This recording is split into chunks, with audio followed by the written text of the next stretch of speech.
Amanece en la Patagonia, nace el sol entre los cerros, se ilumina el monte Fitzroy o Chaltén. 3.405 metros resplandecen entre los Andes patagónicos. El cerro Poisenot también adorna el paisaje con sus matices dorados. A pesar de que hace 6 años frecuento la zona con el propósito de relevar los glaciares patagónicos, es la primera vez que veo tan bello el macizo del Fitzroy. Caminé durante 12 días junto a Gisela, mi esposa y asistente, para acceder a ríos y glaciares. Pero hoy me dedicaré a organizar el trabajo documentado. Ya ha pasado más de una semana y todavía no puedo olvidar lo que ocurrió en el glaciar Perito Moreno. Fueron 3 días en los cuales se impregnaron imágenes eternas en mis retinas. 3 días que inspiraron 3 capítulos con escenas de excursiones, historia y crónicas.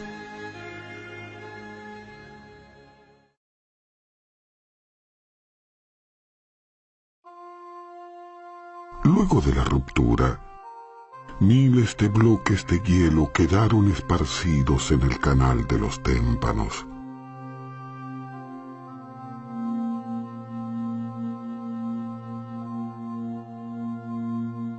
Tan solo la pared que sostenía el glaciar se mantenía sobre la península Magallanes.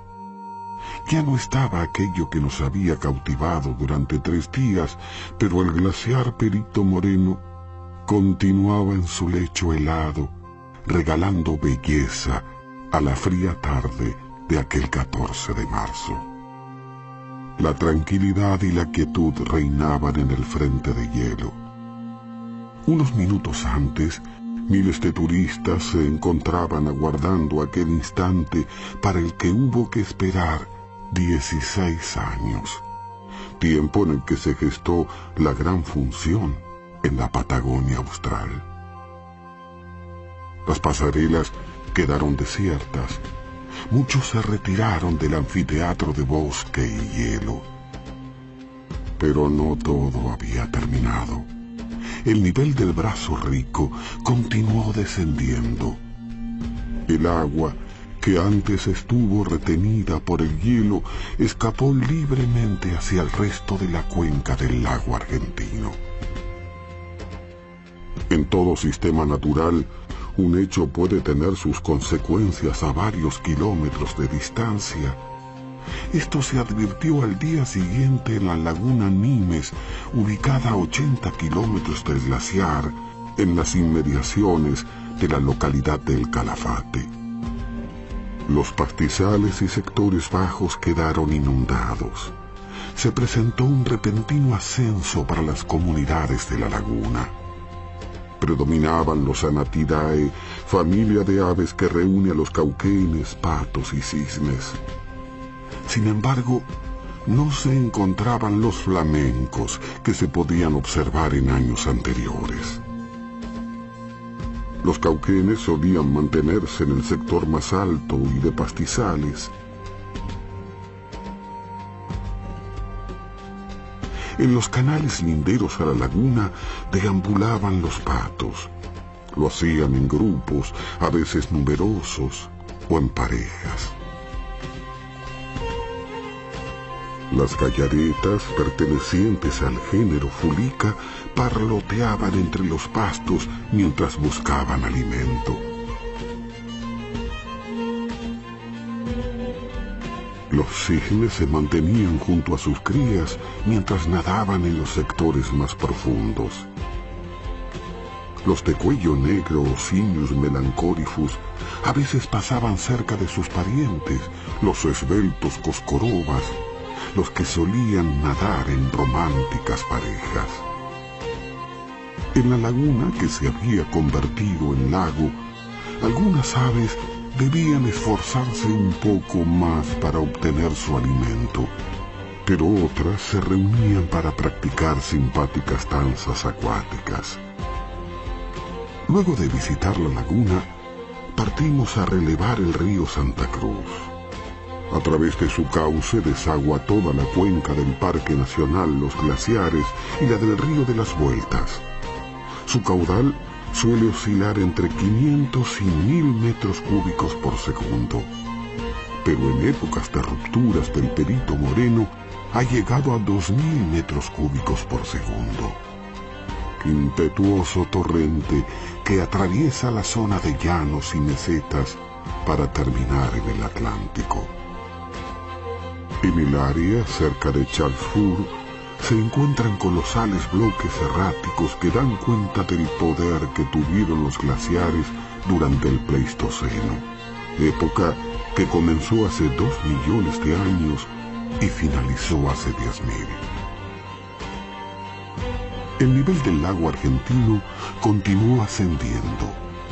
Habíamos observado esto en la laguna Nimes y en el río Santa Cruz, pero ¿cuáles serían los efectos de la ruptura del glaciar Perito Moreno en otros sectores del gran lago argentino?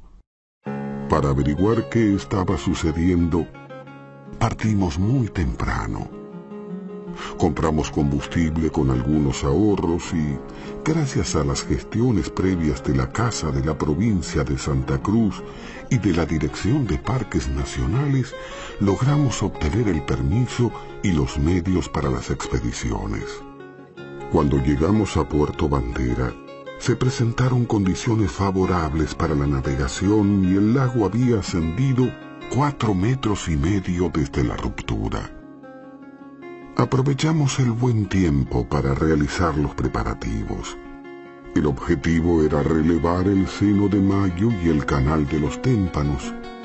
Esto lo haríamos con la ayuda de la embarcación SA-6012 de Prefectura Naval. Íbamos a recorrer sectores del Parque Nacional Los Glaciares, declarado por la UNESCO como Patrimonio Natural de la Humanidad en 1981. El parque posee el 25% del hielo patagónico sur. La superficie restante pertenece a Chile, donde gran parte de los glaciares vierten hacia el Pacífico entre fiordos y valles. Este sector de la Patagonia Sur todavía preserva parte de su naturaleza virgen. Los 13.000 kilómetros cuadrados de hielo que comparten la Argentina y Chile constituyen la mayor masa de hielo del hemisferio sur después de la Antártica y son considerados como el gran reservorio de agua pura del mundo. Una vez embarcados, reconocimos el glaciar Perito Moreno desde el Canal de los Témpanos. Antes de llegar al fondo del Seno de Mayo, distinguimos los restos de un reciente alud en las inmediaciones de la bahía El Toro. Según lo que pudimos notar, una laguna de altura donde nace el arroyo del área descargó de manera súbita una luz de agua y detritos glaciares. Este hecho ocurrió hacia fines de 2003 y devastó todo el bosque periférico. En la desembocadura del arroyo, los árboles de Nothofagus yacían inertes y amontonados cerca de la costa. El caos de ramas, troncos y raíces denotaban la furia que tuvo el alud durante su mortífero descenso. La avalancha eliminó toda la cobertura vegetal y dejó al descubierto las marcas de antiguos períodos glaciares que antes estaban ocultos por el tupido bosque de fagáceas. En el cauce desnudo del arroyo se pudieron detectar alrededor de 7 períodos bien marcados. En la ladera del cerro, así como en las rocas de gran porte, fue posible distinguir antiguas marcas de erosión glaciar. Esto se advirtió en las superficies pulidas o trabajadas horizontalmente por el hielo. La vegetación lindante era típica de bosque hidrófilo o húmedo, con abundancia de algas, hongos y musgos.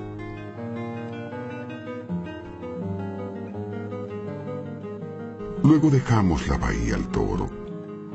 Nos embarcamos para continuar hacia el seno o brazo de Mayo, donde se hallan varios glaciares de ladera y reconstituidos. Poco a poco nos fuimos acercando al fondo del brazo.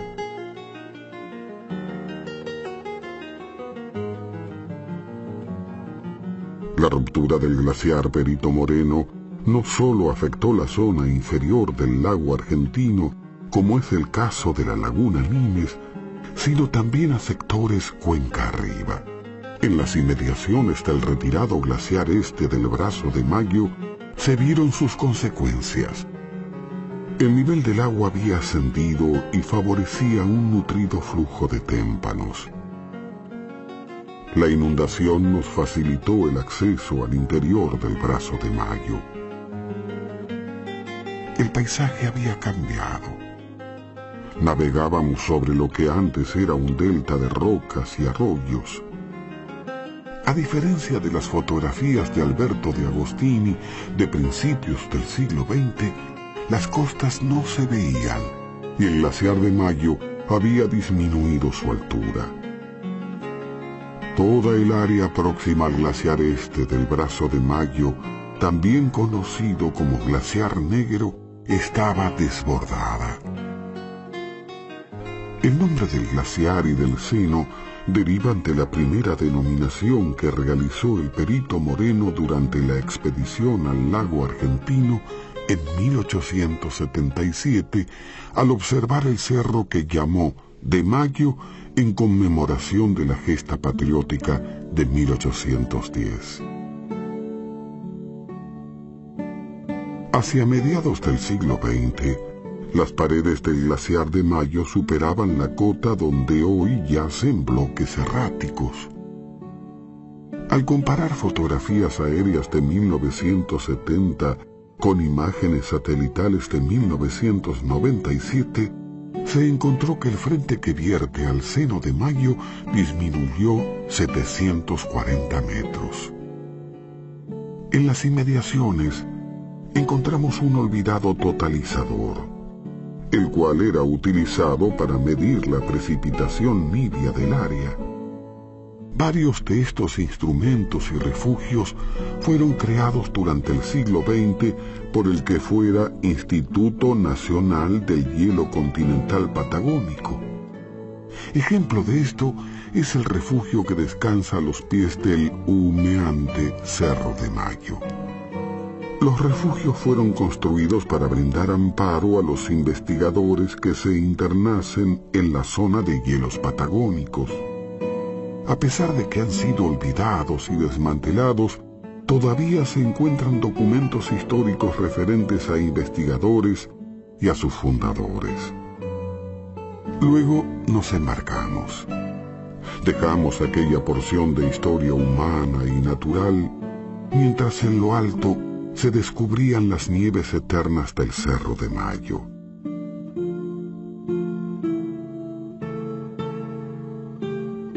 Horas más tarde, llegamos al río Ameguino, que surca un amplio valle rodeado de glaciares y bosques de fagáceas.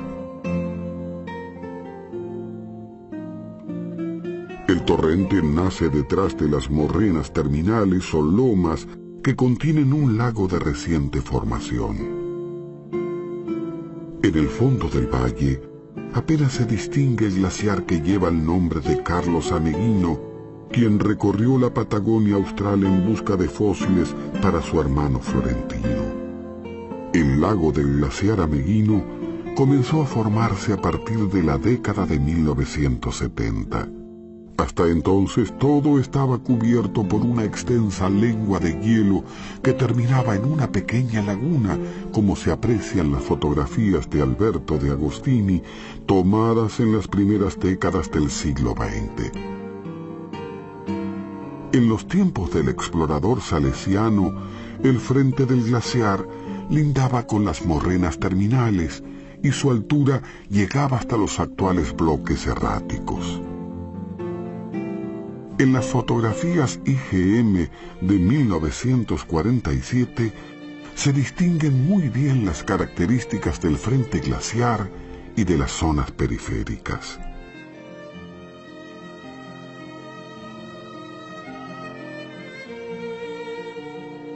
El glaciar continuó relativamente estable hasta 1970, pero a partir de ese año comenzó su retroceso más importante. Hasta el 2000 el frente se retiró casi 5 kilómetros de las lomas terminales y perdió una superficie de 5 kilómetros cuadrados de hielo, área equivalente a 665 campos de fútbol. Los innumerables desprendimientos que se sucedieron en las últimas 3 décadas del siglo XX permitieron que se generase un lago y que el paisaje del valle cambiase. Días después pretendimos acceder al área del Spegazzini, Onneli y Uppsala. Estas formaciones de hielo presentan interés debido a los variados comportamientos que tuvieron durante la segunda mitad del siglo XX. El glaciar Spegazzini lleva el nombre de un destacado botánico italiano que dedicó 47 años al estudio de la flora argentina. Se ubica en el sector sudoeste del brazo Spegazzini del lago argentino. Esta formación glaciar recibe numerosos aportes de otros glaciares en todo su cuerpo, tanto en los sectores de acumulación como de ablación. Este aspecto y las características topográficas en donde se forma y desplaza serían las razones por las cuales no habría sufrido importantes cambios durante el siglo XX. Esto puede verse en imágenes satelitales, así como en fotografías de De Agostini y del año 2000. 15 kilómetros al norte del Spegazzini se encuentran los glaciares Onneli y Agassiz. Sus nombres se deben a Clemente Onneli, explorador y naturalista italiano, y al suizo Louis Agassiz, precursor de la glaciología. La particularidad de estos glaciares es que el Agassiz se mantuvo relativamente estable, mientras que el Onneli retrocedió casi 3 kilómetros entre 1968 y 1997, con una pérdida en hielo de 3,5 kilómetros cuadrados. El 75% ocurrió entre 1986 y 1997. Este comportamiento también se evidencia al comparar fotografías antiguas de Alberto de Agostini y Mario Bertone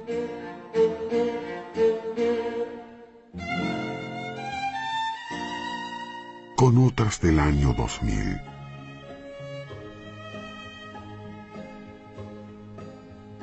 No muy lejos del Onneli, 20 kilómetros hacia el norte, en el brazo noroeste del lago argentino, se halla el glaciar que lleva el nombre de la Universidad de Uppsala, institución que fomentó los primeros estudios sobre glaciares en la zona. El glaciar Uppsala es el tercero en tamaño de Sudamérica, con 900 kilómetros cuadrados y una longitud de 55 kilómetros. En el período que va desde 1945 hasta 2000, el glaciar Uppsala perdió 40 kilómetros cuadrados de hielo en todo su frente, superficie equivalente a 5.330 campos de fútbol. El Uppsala, junto con el O'Higgins, que se encuentra en Chile y que retrocedió 14 kilómetros, han sido los más afectados por el cambio climático durante los últimos 100 años. Durante la segunda mitad del siglo XX, el brazo occidental ubicado sobre el lago argentino se apartó unos 8 kilómetros, mientras que en la porción de la laguna Guillermo el retroceso fue de 4 a 6 kilómetros según el sector que se considere.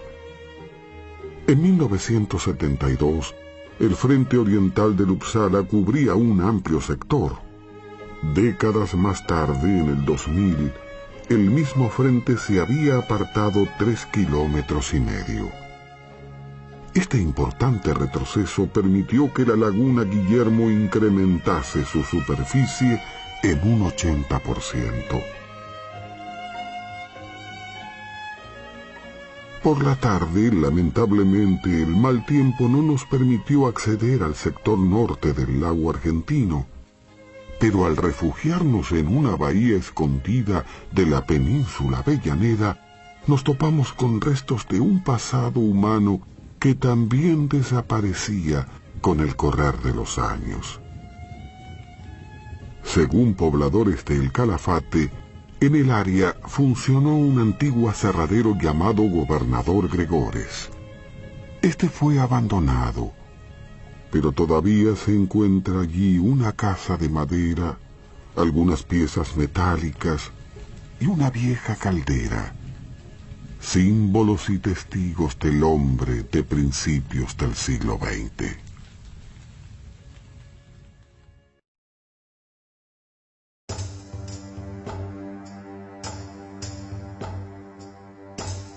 Encontramos un puma muerto luego de dejar el Calafate.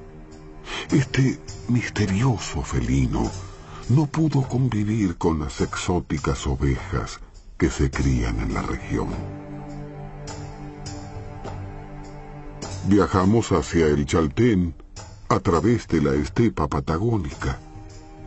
Luego de haber recorrido la zona del lago argentino, fuimos hacia el norte del Parque Nacional Los Glaciares para documentar otros cuerpos de hielo. Antes de llegar nos detuvimos para observar el Viedma, el segundo glaciar más grande de Sudamérica, con un área de 945 kilómetros cuadrados. Esta formación de hielo, si la comparamos con otros glaciares del parque, ha tenido retrocesos moderados en su frente y márgenes durante el transcurso del siglo XX. El inmenso lago en el cual termina también se denomina Viedma, en conmemoración de Antonio de Viedma. Sus aguas atraviesan el río La Leona, el lago argentino, y llegan al Atlántico por el cauce del río Santa Cruz. Hacia fines del siglo XIX, este glaciar era conocido como Ventisquero Darwin. El naturalista Charles Darwin también pasó por la Patagonia, pero no logró llegar hasta la cordillera de Santa Cruz. Luego retomamos la ruta provincial 23. Al llegar a El Chaltén, observamos los campos del pionero dinamarqués Andreas Madsen. A orillas del río de las Vueltas, construyó una vida alejada de los conflictos que azotaron Europa hacia principios del siglo XX. Aguas arriba, la correntada produce cascadas y saltos de sin igual belleza. El pintoresco torrente nace a unos 35 kilómetros al norte de El Chaltén, en el denominado Lago del Desierto, un antiguo valle profundizado por los glaciares del Pleistoceno. Este espejo de agua está fuera de los límites del Parque Nacional Los Glaciares. No obstante, se conectan con la cuenca occidental. A diferencia de los grandes lagos como el Viedma y el Argentino, sus aguas presentan tonalidad verdosa. Esto se debe a que no posee glaciares en contacto directo con el agua, sino que los aportes se realizan a través de arroyos y vertientes. Según el inventario realizado por Mario Bertone en 1960, se encuentran 15 glaciares en el área del lago del desierto. Prácticamente todos han retrocedido.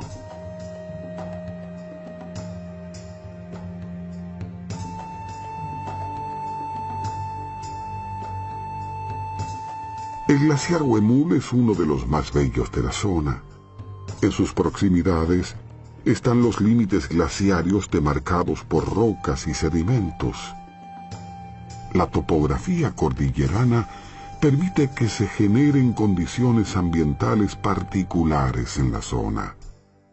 Los vientos húmedos del Pacífico se encausan a través de los 12 kilómetros que forman el valle.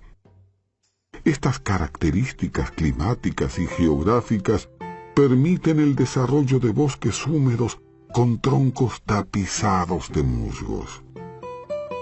Otro componente importante de estos bosques son las aves terrícolas.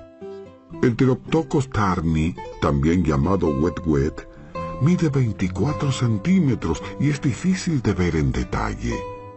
El plumaje presenta tonalidades rojizas y oscuras que le permiten mimetizarse entre el follaje. Los insectos y semillas que obtiene al escarbar el suelo se presentan solo en los estratos inferiores de estos bosques. Este ecosistema es posible gracias a las formaciones glaciarias del área, las cuales regulan la temperatura ambiental y aportan el agua de deshielo.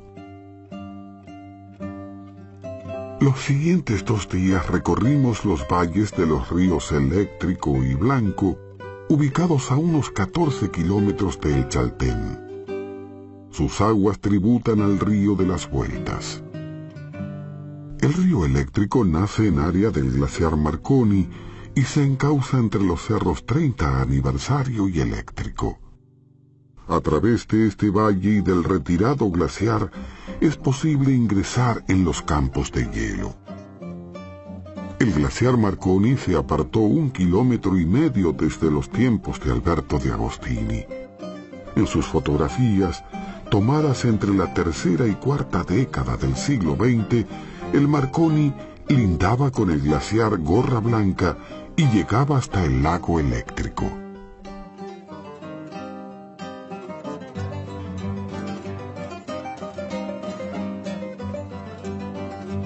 Desde el Cerro Polo es posible observar el hielo fluyendo entre los Andes. En este cerro, gracias al agua de deshielo que se produce en la época estival, se forman mallines y lagunas menores tapizadas de pasturas.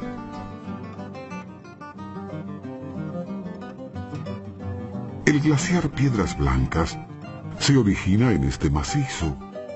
Se desplaza 5 kilómetros entre los cerros Eléctrico y Madsen para terminar con su frente de 200 metros sobre una laguna postglaciar. Este glaciar tuvo variaciones moderadas durante la segunda mitad del siglo XX.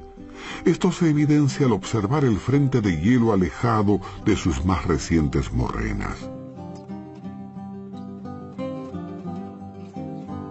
En las fotografías tomadas por Mario Bertone en 1948, la lengua del glaciar se veía íntegra, sin mostrar signos de retroceso. La laguna alimenta el río Blanco, el cual se desplaza por las laderas del macizo. Es posible ascender hasta sus nacientes y desde allí distinguir las lagunas Capri, Madre e Hija.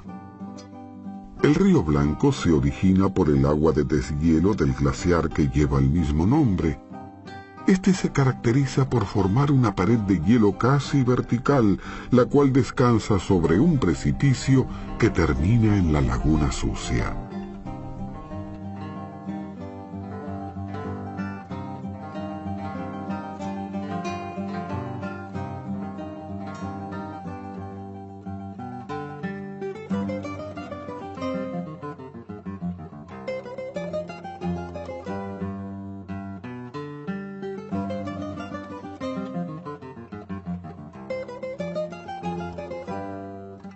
En el área se encuentra otro glaciar importante denominado de los Tres.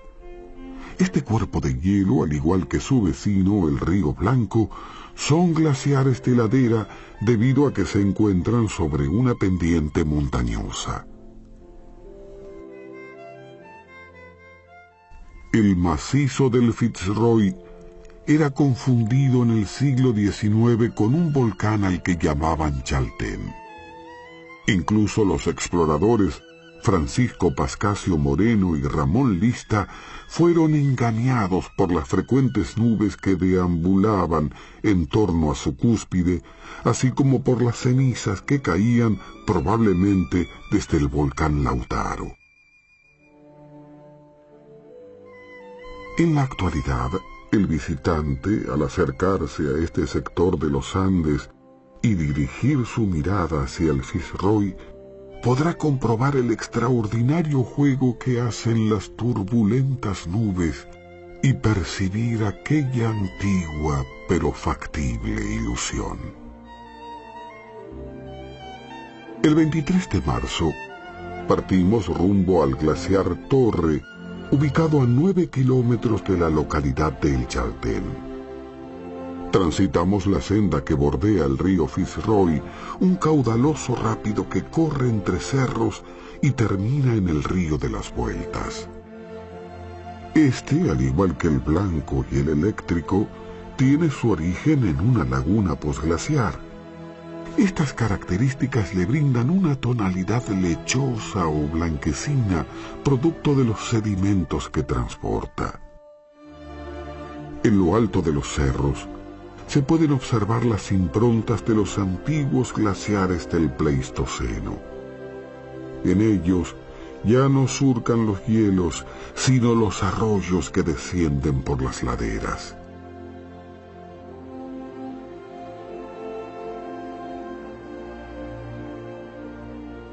En el valle que serpentea el río Fitzroy se encuentran unas 4 morrenas, lomas glaciares de moderada altura que se deben superar antes de llegar al sector de hielos. En sus albores el glaciar Torre fue una verdadera topadora que arrasaba todo cuanto se anteponía a él. Por aquel entonces cubría el valle en su lento pero demoledor avance. En la actualidad descansa lejos, sobre la laguna que él mismo erosionó y que da origen al río Fitzroy. El glaciar Torre ocupa un valle en el que confluyen glaciares menores. Su legua principal se desplaza detrás de las montañas entre el macizo del Fitzroy y el Cerro Solo. El frente tiene 1 kilómetro de ancho. En sus márgenes se hallan sedimentos glaciarios y bloques erráticos que dan cuenta de la altura a la que llegaron los hielos durante la última edad de hielo. El Torre, al igual que muchos otros glaciares de la región y el mundo, ha sufrido retrocesos durante la segunda mitad del siglo XX. Ya no recibe grandes flujos de hielo. Lentamente se aparta de las rocas que lo contenían en 1948, cuando fue fotografiado por Mario Bertone.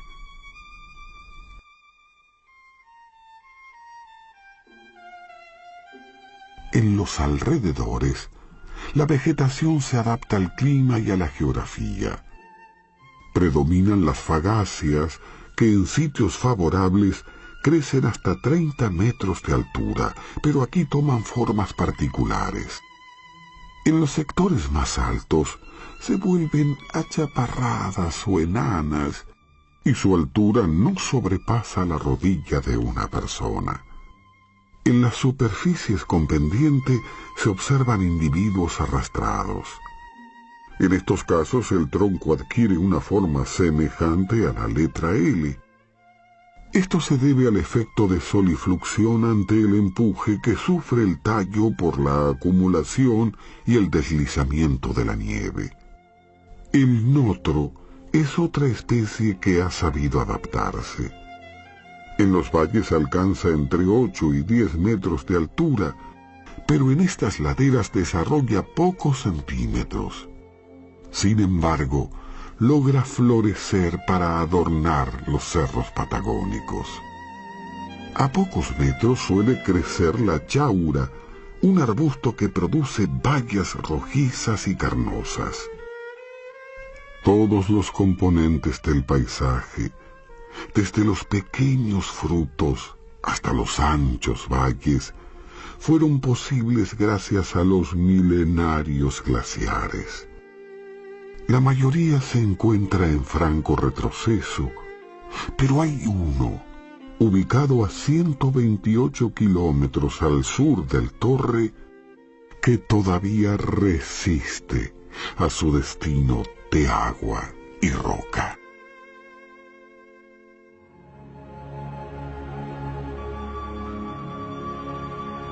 Cae el sol entre los Andes y la silueta del Fitzroy me trae los recuerdos de aquellos 3 días memorables.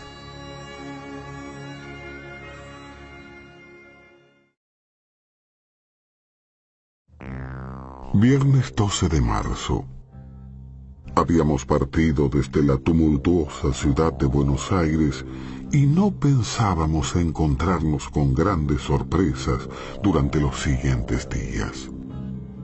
Viajábamos con el objetivo de documentar los glaciares patagónicos y complementar algunas investigaciones previas. Solo sabíamos que el glaciar Perito Moreno había indicado cerrado en la primavera de 2003 y teníamos la esperanza de encontrar algunas evidencias de ruptura hacia fines de marzo. El Perito Moreno nos había fascinado desde temprana edad. Recién en 1998 nuestros anhelos se hicieron realidad y entonces pudimos advertir su presencia desde el Canal de los Témpanos cuando viajábamos rumbo al glaciar de Mayo. Tenue y distante, su lengua de hielo se desplazaba sobre el lago, mientras frías lágrimas surcaban nuestras mejillas. Pero la naturaleza tenía sus sorpresas, regalos que se pueden vivir solo una vez en la vida. Al pisar suelo patagónico, subimos a un ómnibus para dirigirnos a El Calafate.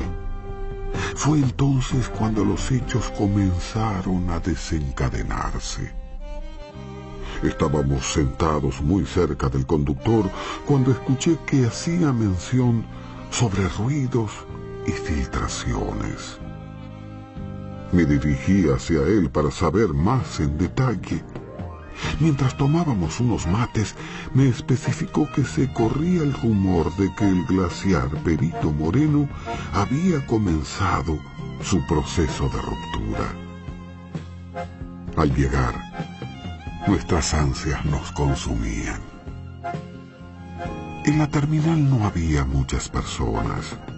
Esto nos extrañó, pero tampoco había nadie en los alrededores del pueblo, ni en las veredas, ni en las calles. El Calafate había quedado desolado. Luego de haber buscado algún vehículo para movilizarnos, encontramos un taxi. Viajamos hasta la entrada del parque. Allí nos detuvimos para observar la crecida del lago Rico. Según parques nacionales, el nivel de las aguas había ascendido casi 10,5 metros de la cota mínima de invierno. Cuando llegamos, descubrimos que allí estaban todos, frente al glaciar Perito Moreno, el cual había comenzado su espectáculo de agua y hielo. Era una tarde mágica y asombrosa, la de aquel viernes. El hielo desplegaba sus matices azulados en los 24 kilómetros de largo que tiene el glaciar, desde el cordón Pietro-Belli hasta el Canal de los Témpanos. El agua había comenzado su efecto erosivo desde las profundidades del hielo. Brotaba y corría como un rápido con saltos y bramidos.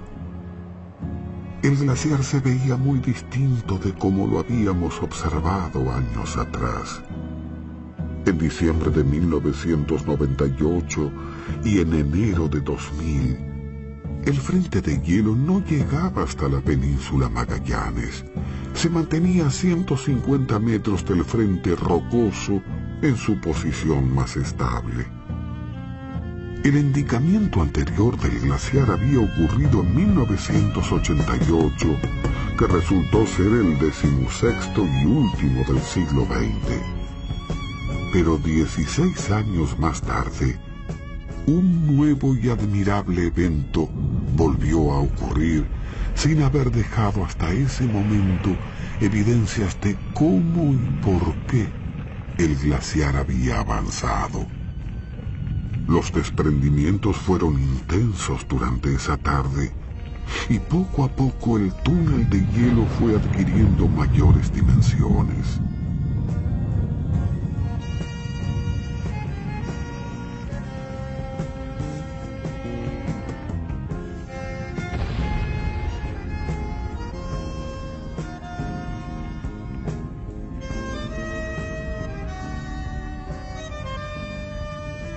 Al día siguiente, la noticia comenzó a difundirse. El frente ya había perdido alrededor del 50% de su masa de hielo y los desmoronamientos se producían en formas de capas o fajas. El túnel se abría como una enorme boca de hielo de poco más de 30 metros de diámetro. El evento de cierre del glaciar presentó las mismas características que los sucesos del siglo XX, donde el dique de hielo fue producido por el sector derecho del glaciar y no estrictamente por el frente central, y mucho menos por el frente izquierdo. Esta diferencia se debe a características topográficas del valle por donde se desplaza el glaciar. Según Stafford, en el sector central e izquierdo, el hielo tiene hasta 684 metros de profundidad. Esta margen vierte hacia el canal de los Témpanos, donde Pedro Svarka encontró profundidades de hasta 160 metros. 60 metros más profundo que el Brazo Rico, ubicado en el otro extremo del túnel. Esto indica que la lengua principal pretendía continuar por el trayecto que tuvieron los hielos durante las glaciaciones. Algo similar, pero en mayor magnitud, ocurrió en el siglo XX en el glaciar Pío XI, ubicado en Chile. Si se posicionan ambos glaciares en el mismo sentido en el que fluye el hielo, es posible observar que los frentes centrales izquierdos son los que tuvieron movimientos más importantes hacia las áreas más profundas de los fiordos. Según Warren, Rivera y Liebowtree, basados en De Agostini, en 1926, el Pío XI comenzó su rápido avance hacia el interior de los fiordos. Durante algunas semanas de septiembre y octubre de aquel año, el glaciar se desplazó a razón de 20 metros por día y bloqueó la desembocadura del Valle Grib, el cual comenzó a inundarse y forzó a los primeros colonos a abandonar el lugar. No obstante, los movimientos han sido menores en el glaciar Perito Moreno.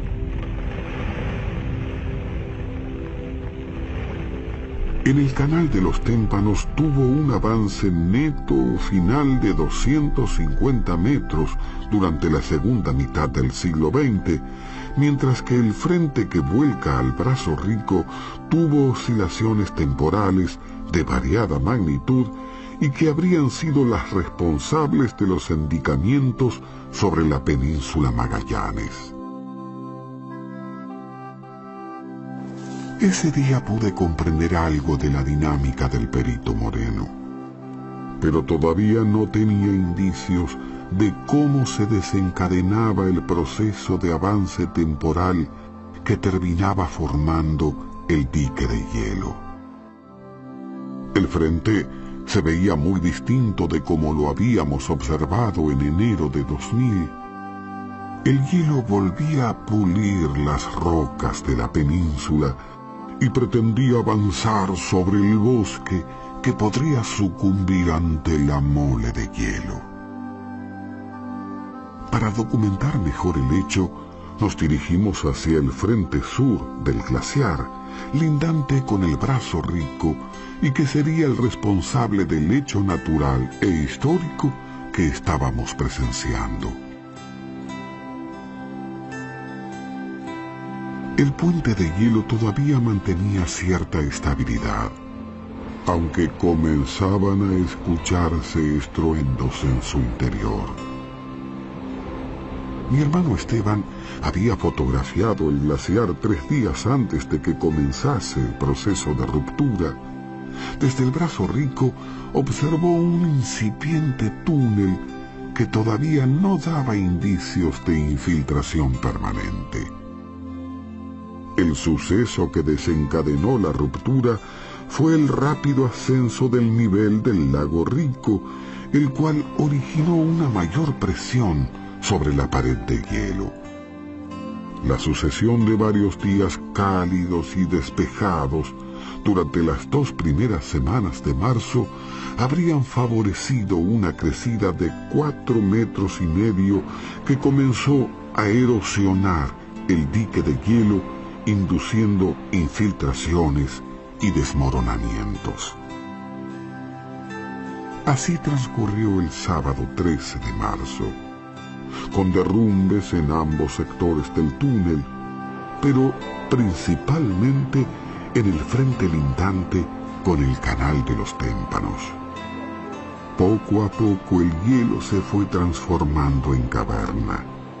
Lo que comenzó como una fisura ya era un torrente que liberaba con furia la presión del agua helada que escurría hacia sitios distantes del gran lago, inundando así toda la cuenca del Argentino, y liberaba hacia el río Santa Cruz una crecida que incrementaba su caudal.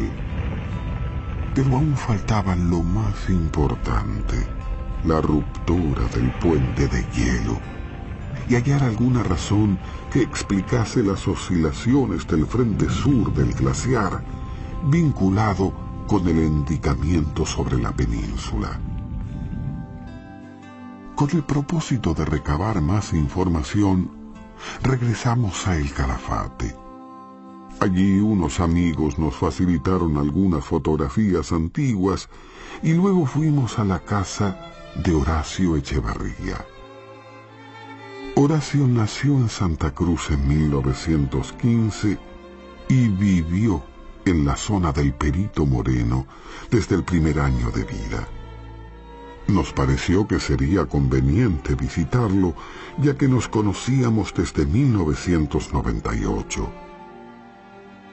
Comenzó relatando un evento que quedó muy bien grabado en su memoria. En el año 1939,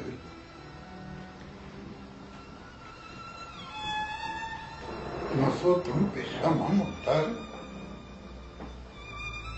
que el lago Rico ya estaba fuera de lo normal a la época. Era el mes de septiembre y ya estaba en la creciente máxima, que no podía ser. Entonces fuimos al ventisquero de a caballo, porque no había camino. Y allí comprobamos que había cerrado el canal. Nosotros hicimos la casa de material de ladrillos, nuevas habitaciones, casas de trabajador, galpón, todo, ¿no? Divisiones de campo. La terminamos en 38 y la perdimos en 39. En aquellos años el endincamiento del glaciar Perito Moreno preocupó a toda la comunidad, razón por la cual intentaron bombardear el frente de hielo. En eso nos juntamos todos los damnificados y fuimos a la gobernación. Fueron los padres míos, la mamá. Y creyeron que era una solución bombardearlo, porque se abre el canal. Y pasaron 2 aviones,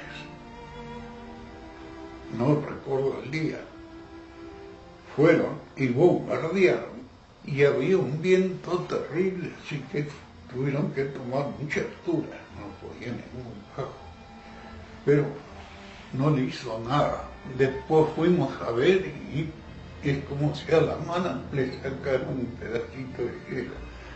Se veía en algunas partes negro, sería la bomba que cayó ahí, la pólvora, ¿cierto? Unas manchas así, todo lo que no dio resultado. Horacio continuó narrando sus vivencias vinculadas con el famoso glaciar, pero recordó una que nos permitió dilucidar un poco mejor cómo ocurre el endicamiento. El glaciar, cuando avanzaba como a pasos así de hombre. Me lo contó Salvador Martín, que estaba por la orilla, y él salía por ahí. ¿Y quién lo vio? Dice que era un derrumbe de témpanos y donde venía avanzando. Y puede ser porque yo en Lago Rico vi que hoy no había un témpano y al otro día estaba un témpano, cantidad, témpanos chicos, más grandes. Los acontecimientos descritos por Horacio guardaban ciertas semejanzas con lo narrado por De Agostini al describir el movimiento del Pío XI, cuando el glaciar avanzó a razón de 20 metros por día y bloqueó la desembocadura del Valle Grib, el cual comenzó a inundarse y forzó a los primeros colonos a abandonar el lugar. Si avanzaba 30 metros, lo hacía a lo mejor en 24 o 48 horas. Y al moverse, usted sabe los derrumbes, había que daba ese lago tapado de témpano. Más tarde, todo el material recopilado, junto con los relatos de Horacio, nos permitieron comprender muchas cosas. En primer lugar, el poder del hielo y su influencia sobre el hombre y la geografía. Y en segundo, entender cómo y por qué avanzó el frente sur del Perito Moreno, el cual terminaría al día siguiente colapsando en una sinfonía de estruendos, gritos y hielos. En una de las fotografías que registró mi hermano Esteban 3 días antes de que comenzase la infiltración subacuática, se observó muy bien cómo se mueve el Perito Moreno, ya que fue tomada justo en el centro de la lengua de hielo. En el sector central e izquierdo del glaciar, de mayor profundidad como el Pío XI, y donde Stoeffer detectó hasta 684 metros, el hielo se desplaza hacia el canal de los témpanos, donde Svarka encontró profundidades de 160 metros. Mientras que en el otro extremo, en el sector sur o derecho del glaciar, el hielo tiene menor profundidad y fluye hacia la península Magallanes y el lago Rico, elevándose a medida que se aproxima a ella, produciendo así gran cantidad de desprendimientos como los que mencionó Horacio y fotografió Walter Royle en uno de los eventos de mediados del siglo XX. Entonces, el dique de hielo se produciría entre fines del invierno y durante la primavera, y se consolidaría hacia principios del verano, como el de las fotografías de Alberto de Agostini. Habíamos comprendido estas cuestiones, pero nos quedaba una pregunta por resolver. ¿Qué podría desencadenar el avance u oscilación del sector próximo al brazo rico? Las pistas aparecieron a 8 kilómetros del dique de hielo, en una zona crítica y vinculada con el frente sur del glaciar. En vistas aéreas se encontraron grietas, rajaduras que tenían más de 4 kilómetros de largo. Estas se habrían formado en un ciclo variable que durante el siglo XX habría sido de entre 2 y 4 años, pero que luego se interrumpió. Producto de la topografía del área y del balance de masa del glaciar, las grietas habrían desencadenado los avances u oscilaciones sobre la península Magallanes. Llegó el domingo y muchos cayeron al baile. La gente comenzó a llenar las pasarelas y a arrinconarse para encontrar alguna posición favorable que les permitiese observar la danza de hielos y agua que ofrecía el glaciar Perito Moreno. Parecía irónico, pero Francisco Pascasio Moreno, según sus relatos, nunca vio el glaciar que lleva su nombre. Las primeras investigaciones las habría realizado Rodolfo Jautal en 1899 por encargo de la Comisión de Límites de la Argentina, de la cual Moreno participaba.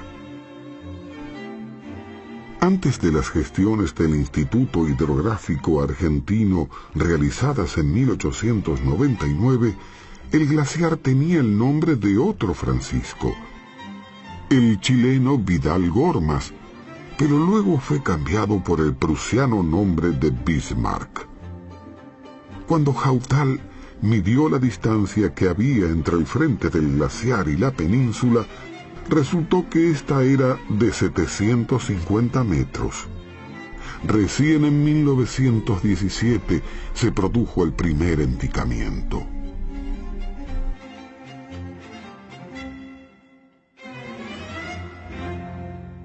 Cierres y rupturas. Un ciclo único y maravilloso.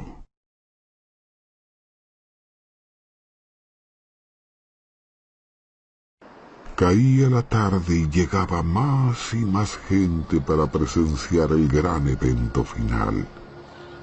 No lo hacían para ver a un ídolo popular, religioso o político. No, venían a descubrir algo más. Durante aquellos días sentí curiosidad por saber dos cuestiones para las cuales yo no tenía respuestas. Primero, les pregunté de dónde venían. De Río Gallegos. We are from Germany. Somos de acá, de Calafate. Murphy, provincia de Santa Fe. De Alicante, España. Yo soy de Argentina, vivo en Río Gallegos. Muchos arribaron de sitios cercanos, como Río Gallegos y el Calafate, y otros más alejados como España, donde vivían amigos y donde días antes muchas personas habían muerto por una explosión, no por causas naturales, sino humanas y predeterminadas. Inquirí también qué palabra o expresión cruzaba por sus mentes mientras veían el glaciar. Incredible. Es una cosa hermosa, la playa más linda que puede ser. Es muy grandote y está muy lindo porque rompió el glaciar. Wir kommen aus Deutschland und es ist super, super toll hier. Dios existe. Esto es una cosa fuera de serie, prácticamente una de las 7 maravillas. No hay una sola. Esto es impresionante. No se puede explicar con palabras. Imponente. Glaciar muy importante. Luego de 3 días de espera, A las 19:10 del domingo 14 de marzo, vivimos un hecho de la naturaleza que desplegó asombrosa gracia ante más de 10.000 almas.